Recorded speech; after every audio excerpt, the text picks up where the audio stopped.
Muito bem, estamos de volta com Conexão Popular. Hoje nós estamos falando sobre o trabalho social, sobre o sobre a voluntariedade, né? O trabalho voluntário. E temos aqui o professor Felício Gussain. No primeiro bloco, o senhor encerrou dizendo que as empresas hoje estão se abrindo ao trabalho voluntário. Como é que está sendo feito pelas empresas? Então, a gente tem que entender que logo que houve essa organização do trabalho, o funcionário passou a fazer parte de uma linha de produção.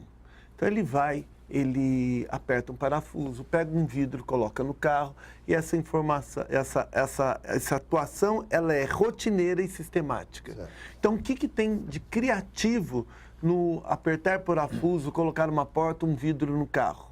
Muito pouco. É uma atividade sistematizada. O processo criativo é tarefa. Só que ele precisa de significado, ele precisa dar vazão à sua criatividade. Então, as empresas, algumas empresas, abrem editais na qual quem apresenta a instituição assistida, a instituição a ser beneficiada e apresenta o projeto é um funcionário da empresa. Então, ele é o mediador entre a ONG e a empresa. Esse é um aspecto. O outro, a empresa fala, bom, vamos criar um grupo de voluntariado aqui dentro. E esse grupo de voluntário escolhe o projeto, escolhe uma comunidade e vai lá trabalhar. Então, nós temos, por exemplo, os dentistas que saem, vão para a periferia de São Paulo fazer tratamento dentário. Ou, às vezes, eles embarcam em massa para o Nordeste e fazem tratamento dentário. Outro, grupos de empresa que vão em regime de mutirão melhorar a habitação ou construir habitação para alguém que está em área de risco ou com uma habitação precária. Numa dimensão bem maior, o Médicos Sem Fronteiras é um trabalho voluntário? É um porque trabalho... tem a contribuição via doação. Agora, eu acredito que o Médicos Sem Fronteira tenha trabalho voluntário, mas também para manter uma regularidade no trabalho, deva ser assalariado, ter uma parte assalariada. Eu acredito. Aí é que eu estou querendo chegar entre a linha tênue, entre o voluntariado não existe remuneração, mas existe uma subsistência, ela precisa, né? Sim, não existe remuneração. Então, por exemplo, na lei do voluntário, diz que uma pessoa voluntária não pode gerar gastos sem autorização para a empresa. Aí entra uma questão da assistência, seria isso? Não. Eu, por exemplo, sou voluntário, olho lá na ONG que está faltando um aparelho, vou e compro e apresento a nota para a empresa.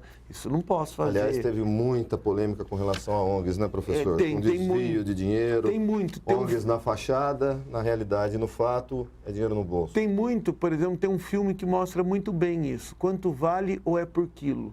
Que mostra, por exemplo, o uso das organizações sociais para outros interesses de marketing, interesses políticos, interesses de recurso próprio. Então, esse filme mostra, por exemplo, que monta-se um laboratório de informática, um centro de informática numa comunidade. Só que o computador que vai lá é o computador da terceira, quarta mão. Então, é um computador precário. Dele não começa a funcionar. As crianças revoltadas quebram. Então, aí, esse filme faz uma crítica do quê? Que a atividade fim das ONGs é assistência, o atendimento àquela pessoa. Mas cria-se atividades meios como um escritório com ar-condicionado, equipamentos de última geração, passagens para congressos para ir para a Europa, que no final o grande gasto de algumas ONGs, de algumas ONGs, de algumas entidades, é na atividade meio e não na atividade fim que é o assistido. Então esse filme mostra muito bem isso, o uso da miséria, o uso da pobreza, o uso dos projetos sociais para gerar marketing pessoal ou marketing institucional. Luiz Carlos. Professor Felício, a respeito do projeto Rondon, como é que surgiu a ideia disso? Quem que teve essa ideia de começar esse projeto aqui na cidade? Que cidades já foram atendidas? Qual a próxima? Bom, o Projeto Rondon. O Projeto Rondon existia, ele foi criado nos anos 60 e já existia, a Universidade de Taubaté já participava desse projeto. Aí houve uma interrupção neste projeto, na época do governo Fernando Henrique Cardoso, quando a dona Ruth Cardoso olhou para o Projeto Rondon e disse, ele é assistência e a gente tem que trabalhar emancipação. Então, o que ela fez? Ela criou a Universidade Solidária. que era um projeto que não sai de nada pré-concebido. O professor vai até a cidade, faz o diagnóstico e, junto com a sua equipe, cria os projetos. Já o projeto Rondon, não, ele tem áreas de atuação, comunicação, cultura, e diz, em termos de objetivo, o que deve ser feito. Então, o projeto Rondon, ele é mais pré-determinado. E a Universidade Solidária, ele dava autonomia para as universidades trabalhar em diferentes frentes. Com relação à comunicação, tem outros que o senhor citou, comunicação, cultura, relativo à comunicação, que é a sua área, o que o projeto Rondon ensina para aquelas comunidades em termos de comunicação? Então, quando eu sou voluntário, eu participo como articulador.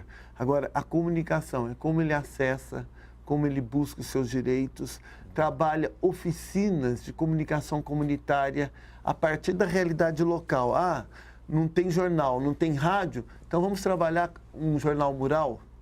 Ah, tem a rádio comunitária. Como instrumentalizar a população para que ela possa produzir um programa e pensar pautas, pensar conteúdo, pensar as editorias desse programa.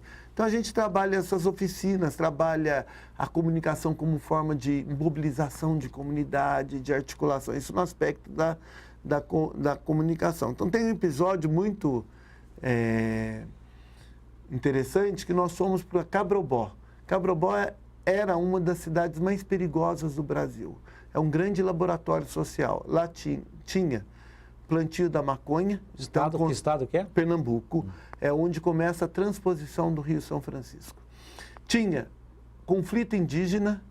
Os índios foram expulsos da Ilha Assunção no início de 1900 e no final do século XX eles retomaram a ilha e expulsaram o branco.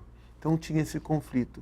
Tinha briga de família que em 10 anos, mais de 120 mortos, uma família matando o outro. Tinha 4 assentamentos do MST. Isso para um aluno de uma universidade é um laboratório social incrível. Então o povo olhava para a minha cara e falava: professor, se o senhor está aqui na nossa cidade, é porque a nossa cidade está melhorando. Porque ninguém dorme na cidade. Então as pessoas, os prestadores de serviço, quando davam 5 horas, zarpavam da cidade e nós fomos lá com 10 alunos da universidade e dormimos na cidade.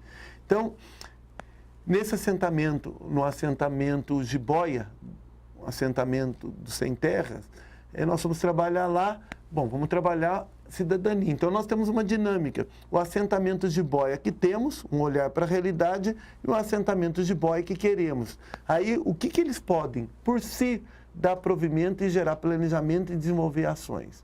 Então, nesse assentamento do que temos, que queremos, no raspadão nós reunimos, como uma parte é analfabeta, a gente leva canetinha, leva revista, leva cola, tudo isso, e 2 cartazes, o que temos e o que queremos.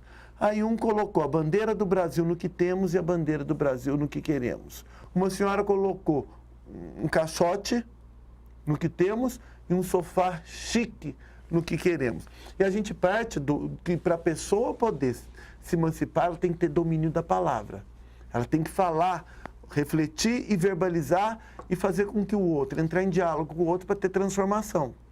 Só transformação interna não gera transformação na sociedade. Aí eu falei, quem colocou esta bandeira do Brasil? Deu Josa, líder do assentamento, fui eu. Falei, por que você colocou no que temos? Hoje nós temos ordem para os pobres e progresso para os ricos.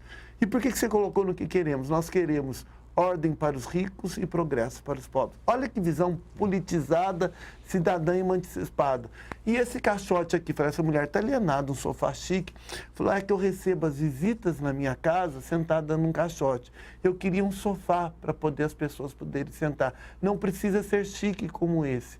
Basta eu ter um lugar para eu receber minha visita com dignidade. Miguel. Então, você vê coisas do coletivo, mas que revela a cidadania, o desejo e a esperança desse povo. Miguel, antes de ir para o próximo bloco, só então, você faz um trabalho social, o aluno tem uma prática na área dele e o próprio aluno tem um sentimento de cidadania ou de como pessoa humana incrível para o resto da vida. Né? Eu queria falar um pouquinho sobre os ganhos para quem faz o trabalho voluntário, que a instituição fica, claro, tem uma mão de obra ali para executar uma tarefa. Como enriquecimento pessoal. Mas a transformação que acontece nessa pessoa que faz o trabalho voluntário, Próximo que é bloco, fantástico. então, pode falar disso, Miguel. Vamos analisar. Vamos pensar nisso. Voltamos já com a conexão, professor Felício Gussain. Zé Felício também.